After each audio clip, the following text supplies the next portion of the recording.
मला असं वाटतं आज ही संयुक्त जयंती आहे, तथागत भगवान गौतम बुद्धांची जयंती आहे। आज आपण याच विषयावर बोलूया, बाकीचे विषय ते होत राहतील।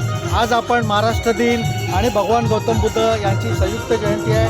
छत्रपती शिवाजी महाराज, त्याचप्रमाणे डॉक्टर परमपूज्य बाबासाहेब आंबेडकर यांचा हा जो उत्साह सोहळा आज या ठिकाणी या मानपूर शिवाजीनगर गोंडीमध्ये उत्साहात साजरा होतो आहे। सर्व महाराष्ट्र सैनिक, सर्व जात भेद धर्म विसरून आज या कार्यक्रमामध्ये उपस्थित राहिलेले आहेत। आपण त्यांना शुभेच्छा देऊया आणि एक सशक्त महाराष्ट्र बनवूया अशी एक शपथ घेऊया। मला असं वाटतंय बाकी सर्व विषय आपण नंतर फुरसतीने करत राहू। धन्यवाद। यावर्षी आमचं संकल्पने संदीप बनसोडे ते शाखाध्यक्ष आहेत, शाखा क्रमांक 141 यांच्या वतीने, आणि आमचे सर्व पदाधिकारी अणुशक्तीनगर विधानसभेची त्यांच्या संकल्पातनं सर्व हे प्रोग्राम उभं केलेलं आहे। तरी मोठ्या जल्लोषात एक कार्यक्रम पार पडत आहे आणि ज्या मान्यवर आले, जे नेतेगण आले, सर्वांचा मन आभारी आहे। आणि मला तर असं वाटतं की ह्याच पद्धतीने प्रत्येक वाडामध्ये, प्रत्येक विभागामध्ये असे प्रकारचे प्रोग्राम दर बाबासाहेब आंबेडकर जयंती असो, छत्रपती शिवाजी महाराजांची जयंती असो किंवा तथागत गौतम बुद्धांची जयंती असो, असे मोठे जल्लोष साजरा केला पाहिजे एवढं सांगू इच्छितो। एकत्रित देखावा करण्यात आलेला आहे, इथे सुंदर असा देखावा रॅली काढण्यात आलेली आहे। बुद्ध प्रतिमेची प्रतिष्ठा करण्यात येते। काय बुद्ध हे शांततेचं प्रतीक आहे। आज ज्या पद्धतीची महाराष्ट्रामध्ये वातावरण आहे त्यांची ते शांततेचे प्रतीक आहे, म्हणून त्यांची मूर्तीचं अनावरण केलेलं आहे। एकत्रित ज्या प्रकारे आता भाषाला घेऊन अनेक गोष्टी समोर येत आहेत, काय वाटतं आपल्याला? बघा, महाराष्ट्रामध्ये राहतो म्हणजे त्याला मराठी आलेच पाहिजे, ह्याच्यामध्ये दुमत नाही। ते कोणी असू द्या, त्या युपीचे असू द्या, बिहारचे असू द्या, कारण इथे उदरनिर्वाह होतं त्यांची। कारण आम्ही इथे 2 रुपये कमवतो, आमचे मुलाबाळांना अभ्यास इथं देतो, शिक्षण देतो, आणि इथं राहत असं तर मराठी बोलण्यात मला नाही वाटत काही अवघा वाटतं। मराठी बोललेच पाहिजे। सरकारने 4 महिन्याचा अल्टिमेटम दिले नाही, हे बघा, 4 महिन्यात शिकायला सांगितलं। हे बघा, साहेबांनी आजच सांगितलं आहे त्यांना आता मराठी शिकवा आणि हे का, ते साहेबांचं तुम्ही भाषण ऐकलं असेल, परंतु 4 महिन्याचं अल्टिमेटम दिलं असेल। गेल्या 15 वर्ष 35 वर्ष महाराष्ट्रामध्ये राहिले, ते मराठी शिकलं नाही, ते 4 महिन्यात काय मराठी शिकणार आहे? हे शक्य नाही आहे, हे वेळ काढू पण आहे, बाकी काही नाही। महाराष्ट्र दिन आपण आज साजरा करतोय, पण एका बाजूला मुंबईमध्ये मराठी माणसाचा आकडा जो तो कमी होताना दिसतोय, याबद्दल काय सांगतो? मराठी माणसाचा आकडा कमी होताना दिसत नाही, मराठी माणसाचा आवाज दाबले जातो म्हणून आकडा कमी दिसतोय। मराठी माणूस कमी होत नाही, मराठी माणूस महाराष्ट्रामध्ये आहे, परंतु मराठी माणसाचा आवाज कुठेतरी दाबला जातो म्हणून लोकांना वाटतं की मराठी माणूस कमी नाही आहे। यस, मराठी बोलावाच लागेल, मराठी शिकावाच लागेल, परंतु गेले 35 वर्ष नाही शिकलं तर 4 महिने शिकणं शक्य नाही। पुण्यामध्ये पहिलीच वेळ बौद्ध पौर्णिमा, कामगार दिन आणि महाराष्ट्र दिन हा एकत्र आलेला आहे एकाच दिवशी। हा योगायोग आहे, म्हणजे एका बाजूला अस्मिता, पोट, अस्तित्व याचा संगम झालेला आहे।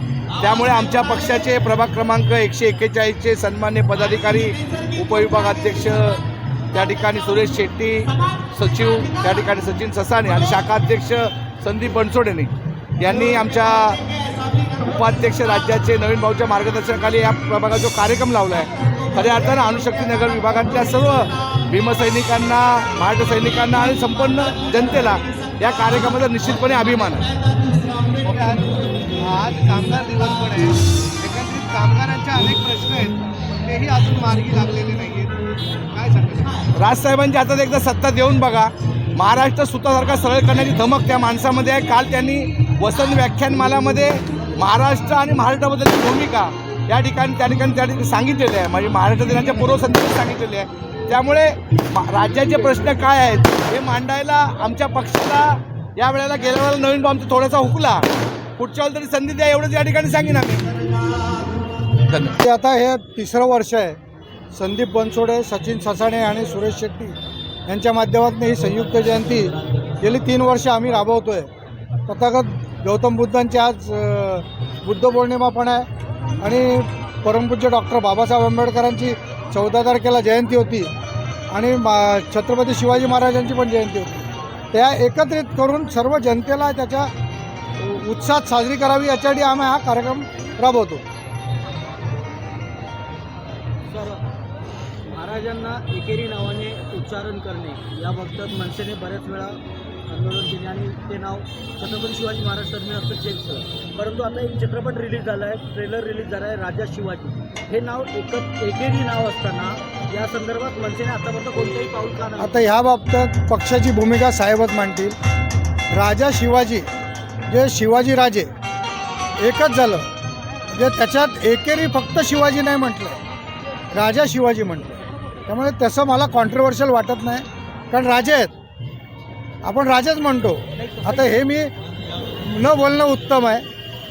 तसंही छत्रपती शिवाजी टर्मिनस यात सुद्धा छत्रपती त्यांची उपाधी होती, तरीही त्याबद्दल आपल्या हिंदवी स्वराज्याचे पहिले छत्रपती शिवाजी महाराज होते. प्रत्येकाने त्यांचा मान राखलाच पाहिजे. डॉक्टर बाबासाहेब आंबेडकरांचे पण अनंत उपकार आहेत, त्यांना पण कोणी एकेरी उल्लेख केला नाही पाहिजे. हा ज्याचा त्याचा प्रश्न आहे, परंतु तो करताना त्यांनी तारतम्य बाळगलं पाहिजे, हे माझं मत आहे. आज भगवान तथागत भगवान गौतम बुद्धाचा आज जयंती आहे आणि पूर्ण जगाला शांतीचा संदेश देणारे भगवान गौतम बुद्ध यांच्या जयंतीनिमित्त आणि संयुक्त जयंती महाराष्ट्र नवनिर्माण सेना नेहमीच असे कार्यक्रम आयोजित करतात आणि संदीप बनसोडे, सचिन ससाणे आणि सुरेश शेट्टी यांनी पुढाकार घेऊन समाजातील लोकांसाठी, आपल्या वॉर्डमधल्या लोकांसाठी कार्यक्रम आयोजित करून गीतांचा कार्यक्रम ठेवला की त्या गीताच्या कार्यक्रमातून प्रबोधनाचं काम होतं आहे. आणि मी पूर्ण देशातील बांधवांना आज बुद्ध जयंतीच्या, कामगार दिनाच्या आणि महाराष्ट्र दिनाच्या खूप खूप शुभेच्छा देते. जय महाराष्ट्र. महाराष्ट्र नवनिर्माण सेनेच्या माध्यमातून प्रभाग क्रमांक 141मध्ये संयुक्त जयंती साजरी करण्यात आली आहे. आयोजक संदीप बनसोडे, सचिन ससाणे, सुरेश शेट्टी यांच्या माध्यमातून ही संयुक्त जयंती खूप जोशात आणि जल्लोषात साजरी झाली. एवढंच बोलते. जय हिंद, जय महाराष्ट्र, जय मनसे.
निष्पक्ष बातम्या, नवा दृष्टिकोन.